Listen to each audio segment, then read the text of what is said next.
जय श्री जगन्नाथ भाई मैंने सर्वप्रथम गुरुदेव गणपति और जगदम्बा को प्रणाम करी आज आम आस्ट्रो सेशन को आगू बढ़ेबा। आस्ट्रो सेशन क्रम आम प्रीवियस सेशन में पढ़ी द्वादश राशिस्थ गुरुफल। आज आम पढ़ा द्वादश राशिस्थ शुक्रफल मानसागरी पद्धति हिसाब से। मानसागरी पद्धति जो मैंने जानी ना से कही रखे मानसागरी पद्धति हूँ से पद्धति जो पुरातन आचार्य मैंने ग्रह मान नैसर्गिक कारक तत्व को लेकिन से प्रेडिक्शन बा फलादेश कर फलादेश कुंडली उपरे लगाइले जे पूरा ठीक आसो तार माने नहीं कारण कुंडली रे 9टा ग्रह बसी था एवं को ग्रहर दृष्टि क्या ऊपर आभली भाव में दशा चलती अष्टक वर्ग किभली अच्छी नवांश किभली अच्छी विभिन्न प्रकार देखिकी आमको कुंडली गोटे फाइनाल जजमेंट फलादेश करने पड़े। किंतु जेहेतु आम पढ़ुचे आमको जानी रखा दरकार किए को भाव में किभली भाव में नैसर्गिक कारक तत्व हिसाब से कौ राशि किभली भाव में कौन फल प्रदान करेंगे सेटा को हमको जानी रखा दरकार। से आम पुरातन आचार्य मानकर नैसर्गिक कारक तत्व को लेकिन विभिन्न ग्रह जो विभिन्न राशि रहती किभली भाव में फल देवे से विषय आम मैंने पढ़ुचे। तो चलतु आरंभ करवा आज द्वादश राशिस्थ शुक्रफल। जदि जन्म समय मेष राशि रे शुक्र था विभिन्न प्रकार व्हीकल्स गाड़ी घर नगर मालिक हेबार संभावना अच्छी एवं परदेश को माने विदेश यात्रा करियार इच्छा रखा वाला आदरणीय एवं कवि मान रेस्पेक्ट देला वाला एवं शत्रु रहित होता कारण ये शुक्र होचंदी मास्टर ऑफ डिप्लोमेसी। यदि जन्म समय वृष राशि रे शुक्र थांती ताहले अनेक पुत्र स्त्री सुखरे युक्त सुगंधित वस्तु रुचि चाषबास करने वाला लक्ष्मीवान शत्रु रहित होता। जन्म समय जदि मिथुन राशि शुक्र थांती ताले संपूर्ण शास्त्र कला कुशल ए व्यक्ति को जमीती किसी गोटे शास्त्र बहुत भलसे जना थी जमीती मधुर वचन कहला वाला एवं ए व्यक्ति बहुत मिठा प्रिय होता मिठा जिन खाया भल लगता क्षीर देखिले निजक रोकिपर हुए तो डायबिटीज थी मिठा देखिले निजक रोकिपर खाईद। जदि जन्म समय कर्कट राशि गुरु सॉरी शुक्र थांती ताले भल भल कार्य करिवारे मन शुभ गुण संपन्न एवं प्रिय वाणी द्वारा जनता को वश करने वाला होता है। एमती कहीं आम भल प्रेडिक्शन सब दौचु कारण शुक्र होती नैसर्गिक शुभ ग्रह भितर द्वितीय श्रेणी आसती प्रथम आसती गुरुदेव महाराज। तेबे जन्म समय जदि सिंह राशि शुक्र रहती ताले स्त्री मान धन अर्जन करवा मान सुख एवं बंधु मान पीड़ा पाइबा वाला एवं शत्रु ठारू लाभ करने वाला होता है। शत्रु ठारू एमाने लाभ बाहर करते जदि सिंह राशि शुक्र रही। यदि जन्म समय कन्या यदि शुक्र थांती ताले धनवान तीर्थयात्री लक्ष्मी रे युक्त एवं मित भाषी होता है। जन्म समय जदि तुला राशि शुक्र थांती ताले फूल अनेक प्रकार वस्त्र धन रे संपन्न बहुत बुलिला वाला एवं ता भितर कव्य कलाटा जेमिति रहिबा कथा रहिबो कवि को कलाटा ता भितर जेमिति रहिबा कथा रहिबो। जन्म समय जदि बिच्छा राशि शुक्र थाइतांती ताले एइठी खराब हे गला जिंस व्यक्ति झगड़ाड़ू हबो घातक हबो जनतारे बदनाम पाइबो कुव्यसन एवं गुप्त इंद्रिय रोग भोग करिबा वाला अल्प धन वाला होइछि। तेणु वृश्चिक राशि रे जेनेराली शुक्र को भल मना जाए नहीं।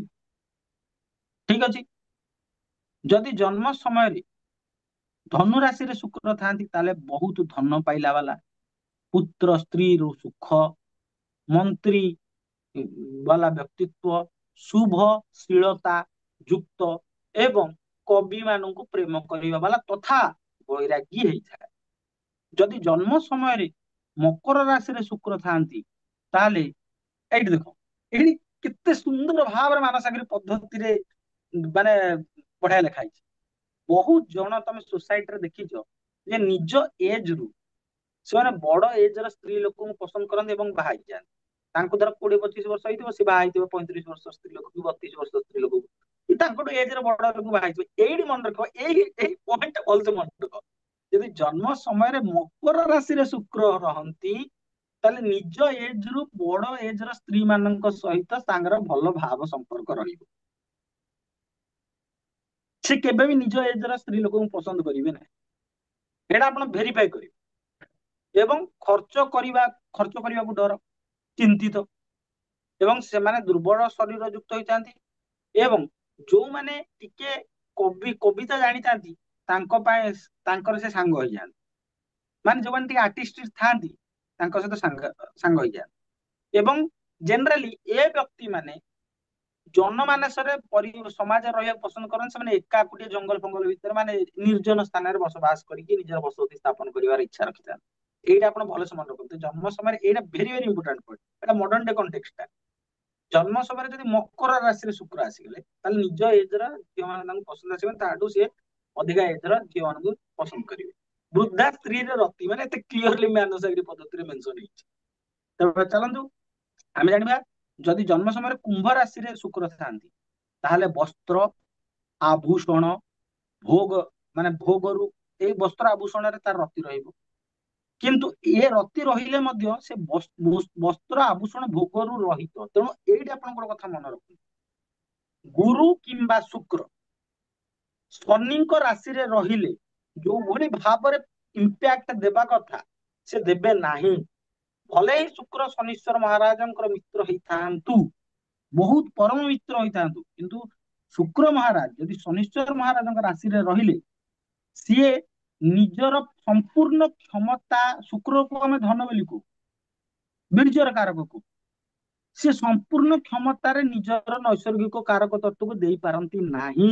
ଏଇଟା ଆପଣ ମୁଣ୍ଡରେ ବସେଇ ଦିଅନ୍ତୁ। ଯେତେବେଳେ ବି ଚାର୍ଟ ଦେଖିବେ ଆପଣ ମନେ ରଖିବେ ଯେ ମକର ଆଉ କୁମ୍ଭ ରାଶିରେ ଶୁକ୍ର ଆଉ ଗୁରୁ ମହାରାଜ ନାହାନ୍ତି ତ। କାରଣ ଶୁକ୍ରଙ୍କଠୁ ଆମେ ଧନ ଦେଖୁ ଆଉ ଜୁପିଟରଙ୍କଠୁ ଆମେ ଡିଭାଇନ ବ୍ଲେସିଂ ଦେଖୁ। ଏଇ ଦିଟା ଜିନିଷ ଆପଣ ମାନେ ଭଲସେ ମନେ ରଖିବେ। ଶନିଶ୍ଚର ଯେତେବେଳେ ବି ଯୋଉ କୁଣ୍ଡରେ ଉଠଉଛନ୍ତି ଆଜ୍ଞା ଆପଣ ଚେକ୍ କରନ୍ତୁ, ଗୁରୁ ଆଉ ଶୁକ୍ର ମହାରାଜ ଦି ଜଣ ହଉଛନ୍ତି ଗୁରୁ। ସେମାନେ ଶନିଶ୍ଚର ମହାରାଜଙ୍କ ରାଶିରେ ଅଛନ୍ତି କି, ତାହେଲେ ହରିବୋଲ ହେଇଗଲା। ସେମାନେ they are not capable to give their effect in total efficiency. ସେମାନେ ଦେଇ ହିଁ ପାରିବେନି। ସେମାନେ ନିଜର ଯେତିକି ନୈସର୍ଗିକ କାରକ ତତ୍ତ୍ୱ ଅଛି ସମ୍ପୂର୍ଣ୍ଣ ଭାବରେ ସେ ଡେଲିଭର କରିବାକୁ ଅସମର୍ଥ ହେଇଛି। ଠିକ ଅଛି। ଯଦି ଯଦି କୁମ୍ଭ ରାଶିରେ ଶୁକ୍ର ଥାନ୍ତି ତାହେଲେ କଣ ହବ ନା, ବସ୍ତ୍ର ଆଭୂଷଣ ଭୋଗରୁ ରହିତ, ଭଲ କାମ କରିବାରେ ଆଳସ୍ୟତା, ତା ପାଖରେ ହଜାରେ ଧନ ଥିଲେ ବି ସେ ନିର୍ଧନୀ ଭଳିଆ ରହିବ। କେତେବେଳେ ନିକୁଛିଆ ଲୋକ ନଥାନ୍ତି ସବୁ ଗାଁରେ, ତାଙ୍କ ପାଖରେ ବହୁ ପଇସା ଥିବ, ଲୁଙ୍ଗି ପିନ୍ଧିଥିବେ 10 ବର୍ଷ ତଳର, ଠିକ ଅଛି ନା। ସେମାନେ ସବୁ ଏଇଭଳିଆ ଲୋକ, ତାଙ୍କର ପକ୍କା ଦେଖିବ ଯୋଉଭଳିଆ ଏଇମାନେ ଯୋଉମାନଙ୍କର ବହୁତ ପଇସା ଥାଏ ସେମାନେ ନିକୁଛିଆ ଭଳିଆ ରହନ୍ତି, ଆପଣ ପକ୍କା ଚେକ୍ କରିବେ ତାଙ୍କର ଶୁକ୍ର ଶନୀଶ୍ୱର ମହାରାଜଙ୍କ ରାଶିରେ ଥିବ। ମୁଁ ଏଇଟା କହୁନି କି ଶନୀଶ୍ୱର ମହାରାଜଙ୍କ ରାଶିରେ ଧନୀ ହେଇପାରିବନି, ନିଶ୍ଚିତ ଭାବରେ ଧନୀ ହେଇପାରିବ, କିନ୍ତୁ ଧନୀ ହେଲେ ମଧ୍ୟ ଭଲ କାମ କରିବାରେ ଆଳସ୍ୟତା, ଏବଂ କଣ ହବ ନା ଧନ ଥିଲେ ବି ସେ ନିକୁଛିଆ ଭଳିଆ ରହିବ, ପଇସା ଖର୍ଚ୍ଚ କରିବା ଜମା ପସନ୍ଦ କରିବ। ଯଦି ଜନ୍ମ ସମୟରେ ମୀନ ରାଶିରେ ଶୁକ୍ର ଥାନ୍ତି ତାହେଲେ କଣ ହବ, ମୀନରେ ଶୁକ୍ର ଉଚ୍ଚ ରହିଯାଆନ୍ତି, ତାହେଲେ ରାଜାଙ୍କ ଠାରୁ ଧନ ପ୍ରାପ୍ତି କଲା ବାଲା, ଶତ୍ରୁଙ୍କର ଧନ ହରଣ କରିବା ବାଲା, ଏବଂ ଦିନ ମନୁଷ୍ୟଙ୍କୁ ଧନ ଦେଲା ବାଲା, ଯାହାର ଦରକାର ସେ ଧନ। ଆଚ୍ଛା ବାପା, ଏଠି ମୁଁ କାହିଁକି କହିଲି ଶୁକ୍ରଙ୍କୁ, ମୁଁ କହିଥିଲି ମାଷ୍ଟର ଅଫ ଡିପ୍ଲୋମାସି। ଆଚ୍ଛା ବାବୁ ଦେଖନ୍ତୁ, ଶୁକ୍ର ମହାରାଜ ଆଉ ଗୁରୁ ମହାରାଜଙ୍କର ସମ୍ବନ୍ଧ ପରସ୍ପରର, କିନ୍ତୁ ଶୁକ୍ର ମହାରାଜ ଉଚ୍ଚ କୋଉଠି ନା ଗୁରୁଙ୍କ ରାଶିରେ। ଯଦି ଗୋଟେ ଗ୍ରହ ମାଷ୍ଟର ଅଫ ଡିପ୍ଲୋମାସି ନହବ, ସିଏ ତାର ଉଚ୍ଚତା ଚୁଜ କଲା ଗୁରୁଙ୍କ ରାଶିରେ, କାହିଁକି? ଆରେ ବାପା ଧନ, ଆମେ ଗୋଟେ ଦଶମ ଶ୍ରେଣୀ କି ଅଷ୍ଟମ ଶ୍ରେଣୀରେ ନବମ ଶ୍ରେଣୀରେ ଆମେ ଗୋଟେ ଶ୍ଲୋକ ପଢିଥିଲୁ, ବିଦ୍ୟା ଦଦାତି ବିନୟମ୍ ବିନୟ ଜାତି ପାତ୍ରତ୍ୱାତ୍ ଧନମାପ୍ନୋତି ଧନାତ୍ ଧର୍ମ ତତଃ ସୁଖମ୍। ଆରେ ଧର୍ମାଧିପତି ହଉଛନ୍ତି ଗୁରୁ, ବିଦ୍ୟା ବିନୟ ଦାନ କରେ, ଦଦାତି ବିନୟ, ବିଦ୍ୟା ବିନୟ ଦାନ କରେ, ବିନୟ ଜାତି ପାତ୍ରତ୍ୱମ୍, ମାନେ ତମେ ବିନୟୀ ହେଲେ ହିଁ ଯୋଗ୍ୟତା ହାସଲ କର କିଛି ଗୋଟେ ଇନକମ କରିବାର, ପାତ୍ରତ୍ୱ ଯୋଗ୍ୟତାରୁ ଧନମାପ୍ନୋତି, ଧନ ଆସେ, ଧନାତ୍ ଧର୍ମ, ଧନରୁ ହିଁ ଧର୍ମ ହୁଏ। ବିନା ଧନରେ କି ଧର୍ମ ହବ? କେତେ ମାତ୍ରାରେ ତମେ ଧର୍ମ କରିପାରିବ ବିନା ଧନରେ?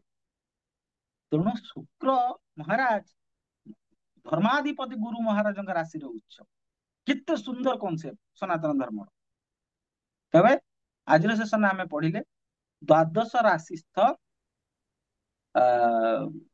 ଶୁକ୍ରଙ୍କ ଫଳ। ତେବେ ଆଜିର ସେସନ ପାଇଁ ଏତିକି। ଆମେ ନେକ୍ସଟ ସେସନରେ ପଢିବା ଦ୍ୱାଦଶ ରାଶିସ୍ଥ ଶନି ମହାରାଜଙ୍କ ଫଳ। ଧନ୍ୟବାଦ। ସମସ୍ତଙ୍କୁ ଜୟ ଶ୍ରୀ ଜଗନ୍ନାଥ। ଜୟ ଶ୍ରୀରାମ।